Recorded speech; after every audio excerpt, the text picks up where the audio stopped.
శ్రీ సుబ్రహ్మణ్య స్తోత్రం. ఆదిత్య విష్ణు విఘ్నేశ రుద్ర బ్రహ్మమరుద్గణాః లోకపాలా సర్వదేవా చరాచరమిదం జగత్. సూర్యుడు, విష్ణువు, విఘ్నేశ్వరుడు, రుద్రుడు, బ్రహ్మ, మరుద్గణములు, దిక్పాలకులు, సమస్త దేవతలు మరియు ఈ చరాచర జగత్తు అంతా నీవే అయి ఉన్నావు. సర్వం త్వమేవ బ్రహ్మైవ అజమక్షరమద్వయం అప్రమేయం మహాశాంతం అచలం నిర్వికారకం.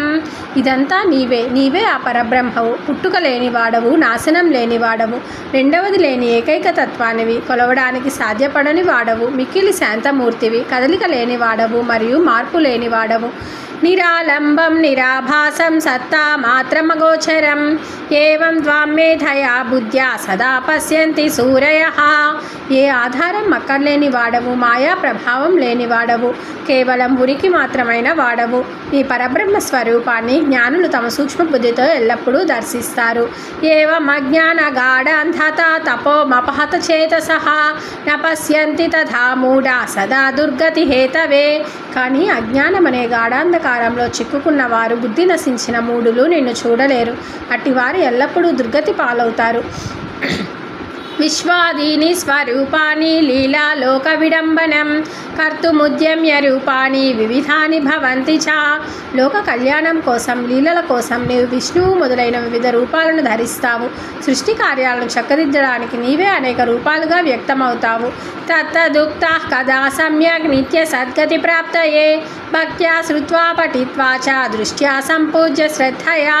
సద్గతిని పొందడం కోసం నీ దివ్యగాథలను భక్తితో విన్నా, పఠించినా, నీ రూపాన్ని దర్శించినా లేదా పూజించిన సర్వాన్ కామానవాప్నోతి భవదారాధనాత్ ఖలు మమ పూజామనుగ్రాహ్య సుప్రసీద భవానగా. నీ ఆరాధన వల్ల మనుషులు నిశ్చయంగా తమ కోరికలన్నీ నెరవేర్చుకుంటారు. ఓ పాపరహితుడైన స్వామి, నా పూజను స్వీకరించి నాపై అనుగ్రహం చూపి ప్రసన్నుడవు కావలను. చపలం మన్మదవస మర్యాదమసూయకం వంచకం దుఃఖజనకం పాపిష్టం పాహి మాం ప్రభో. చంచలమైనది, మన్మధుడి వశమైనది, మర్యాద లేనిది, అసూయలతో నిండినది, వంచన చేసేది, దుఃఖానికి కారకమైనది మరియు పాపిష్టమైన నా మనస్సు నుండి నన్ను కాపాడు ప్రభో. సుబ్రహ్మణ్య స్తోత్రమిదం ఏ పఠంతి ద్విజోత్తమాః తే సర్వే ముక్తి మాయాంతి సుబ్రహ్మణ్య ప్రసాదతః. ఎవరైతే ఈ సుబ్రహ్మణ్య స్తోత్రాన్ని పఠిస్తారో వారందరూ ఆ సుబ్రహ్మణ్య స్వామి అనుగ్రహాన్ని పొందగలరు. శ్రీ సుబ్రహ్మణ్య స్తోత్రం సంపూర్ణం.